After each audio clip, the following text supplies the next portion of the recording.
I'm ABC24 anchor Pepper Baker, and this interview today is very important because November 4th was a major election for the Mississippi State Senate, and one of those game changers is sitting with me today. So I'd like to welcome to the desk Mississippi State Senator-Elect Theresa Gillespie Isom sitting here today. Thank you so much for being here.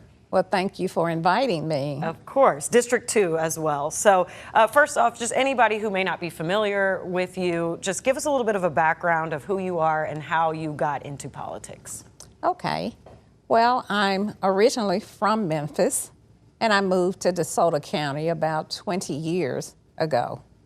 So I have been there in Olive Branch, and then from there I started getting involved in the politics there in Olive Branch because there was no representation there. And I'm a nurse by trade. I have been director of a nursing school, also the chief nursing officer at one of the major hospitals. And I've just enjoyed being a nurse. And also I have one child and 2 grandkids. Oh, wonderful. So you have a lifelong just experience of caring for people and understanding their needs and wants. And I think healthcare is a great way to kind of segue into public service as well. I mean, it is public service in my opinion. Exactly. Most definitely. So let's get in a little bit into the history of the Mississippi State Senate, because a huge decision, the outcome of November 4th, made the GOP lose its supermajority, which Republicans had had a hold on for 13 years. And part of that, with your victory, plays into that, and that's due in part to the federal judge who ruled that the Mississippi State Supreme Court electoral map violated voting rights. And so dig for us a little bit into that. How did the judge come to that decision? Well, looking at the maps and seeing that it was unfair that the people did not have an opportunity to select someone of their choice. It was like 38% was what the margins were prior to redistricting. After redistricting, it became 50.1% and then 52% of African Americans in District 2. So that gave us a little bit of majority, gave us an edge. And as Mississippi, which has been notoriously a deep red state, and you're sitting here today with the victory under your belt now, how do you feel in this moment? I feel awesome. It's amazing to be the first African-American female to sit in the seat as a state senator in District 2, and to be a Democrat, and to be able to represent the people in District 2. So it just feels great. Yes, most definitely. Congratulations. That is a huge feat there. So District 2, break down a little bit of what parts of DeSoto County you represent. Okay. In District 2, starts out with part of Olive Branch, part of South Haven, Horn Lake, Walls, and Tunica, a portion of Tunica, Mississippi. Okay, so yeah, you have a wide range there. Has a large area to cover. Most definitely. So how does the GOP losing the supermajority in the Mississippi State Senate now play into the dynamic of how the state senators vote? Well, it means that now we have to have a conversation. It's not just rubber stamped. Doesn't mean that they can just ignore the Democratic, constituents or even the legislation. That now we have to talk about it, and in order for them to get anything just approved, they have to have some of the Democrats to approve and to work with them. Which is exciting because, Yes. it's taken a long time to get to this moment, and some people may have even counted out that this could ever even happen. What about you, do you think won voters over?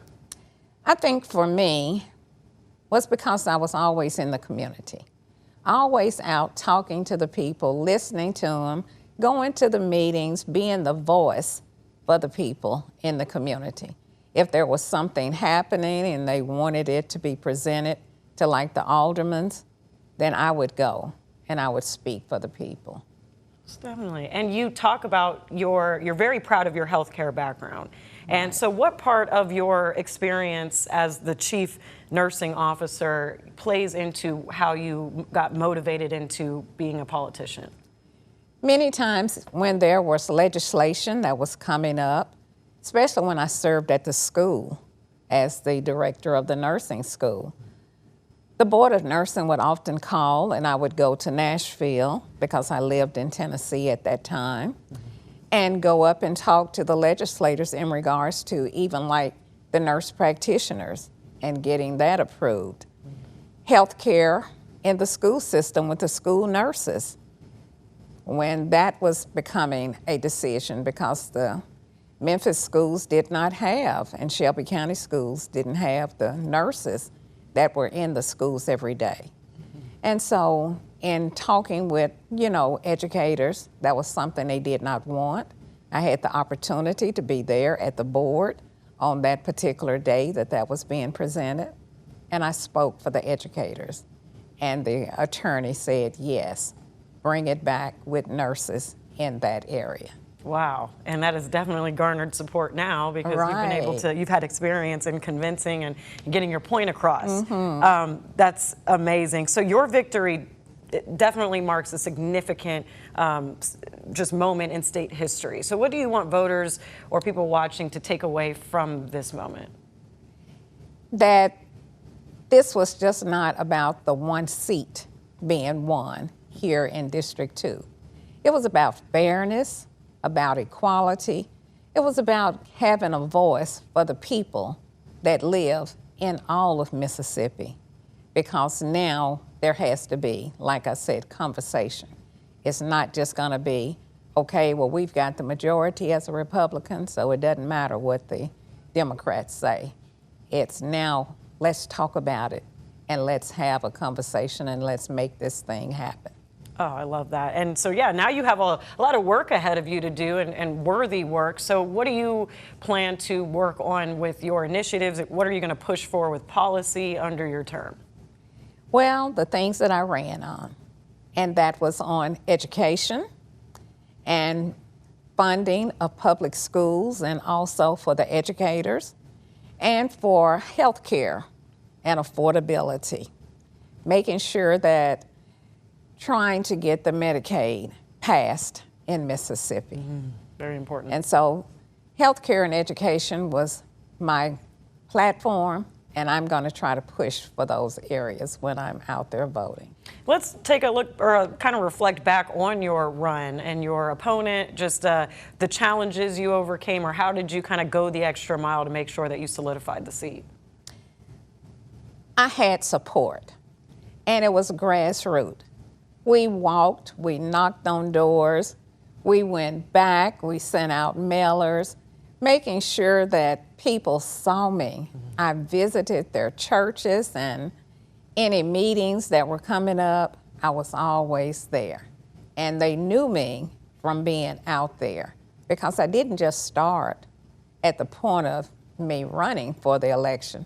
I started prior to that. And so it was just a good thing that, hey, hi, Miss Isom, they knew me.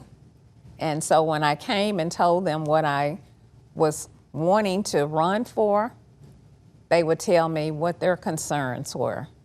And from my background as a nurse and being the director and the educator, they all knew that I listened. And whatever they had to say, they knew I was gonna be pushing for that. And it wasn't about me.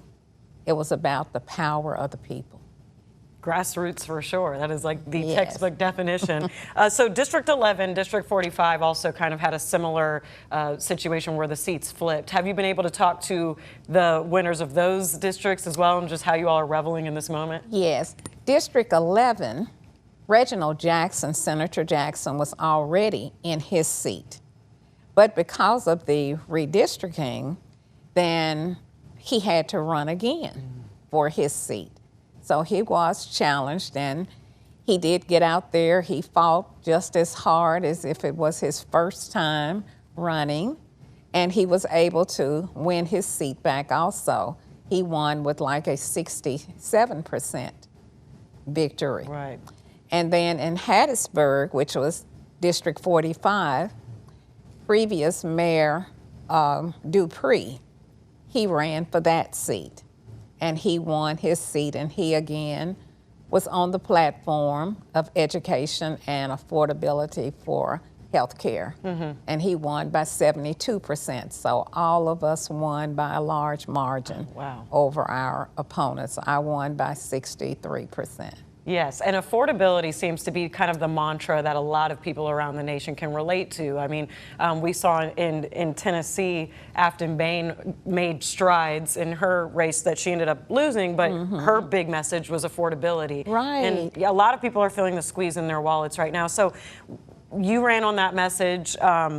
District 45 winner ran on that message. So tell me a little bit about what you think that your predictions for the midterms as we head into 2026. You know, affordability is going to be a major part here because people want to see the change in their pocketbook. You know, they want to keep most of their money with them. So do you have any inklings that maybe deep red states or districts may end up seeing a little bit of purple if that is the message? Well, as long as the people get out to vote, I believe that the message will come across that health care and affordability is very important, because I've talked to some people, medications were like $50 prior to this election that we had. Now their medications are $1,058. So that is just, you know, astronomical to have that for one prescription. It is. And so people are not happy about that. And with the shutdown, you know, of the legislation, still trying to fight against giving people the opportunity to have medical care, we need to make some changes so that we can have more affordable health care.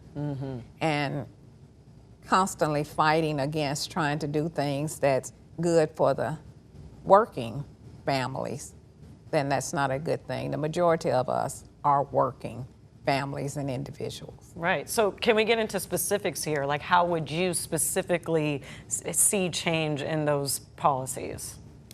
Well, when the Medicaid comes down, then I would vote to say that Mississippi would accept the funding for Medicaid to help.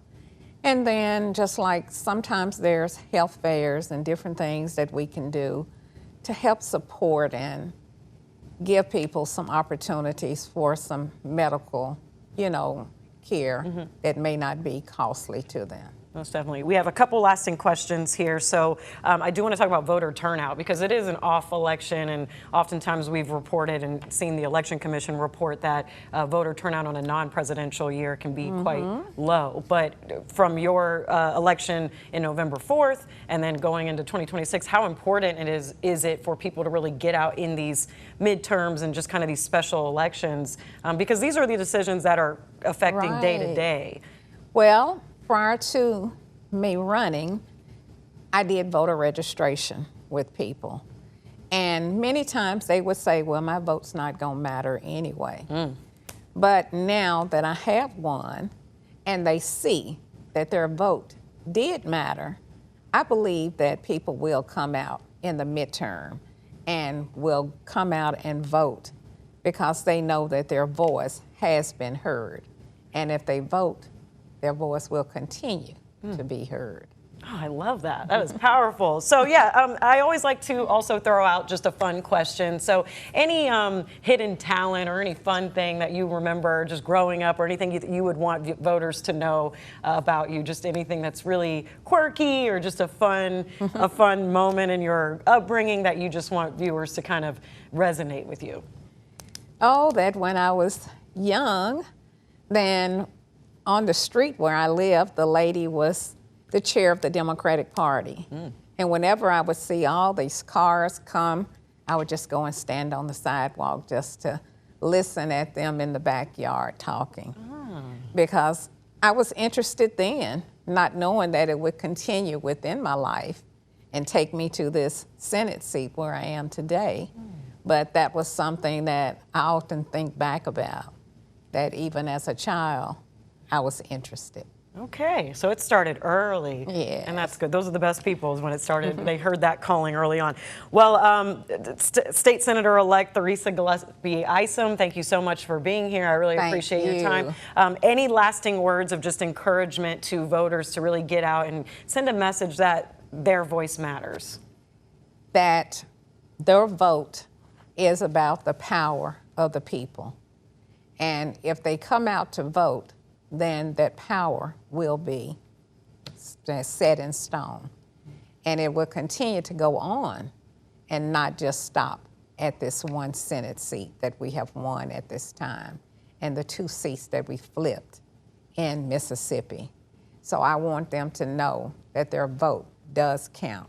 Their vote does matter, and to come out in the midterm elections so that we can make some continued changes. And a living testament to that. All right, thank you so much for being with us, and thank you so much for watching. You can catch this full episode on ABC24 website and 24 Plus, and thank you for watching. Thank you.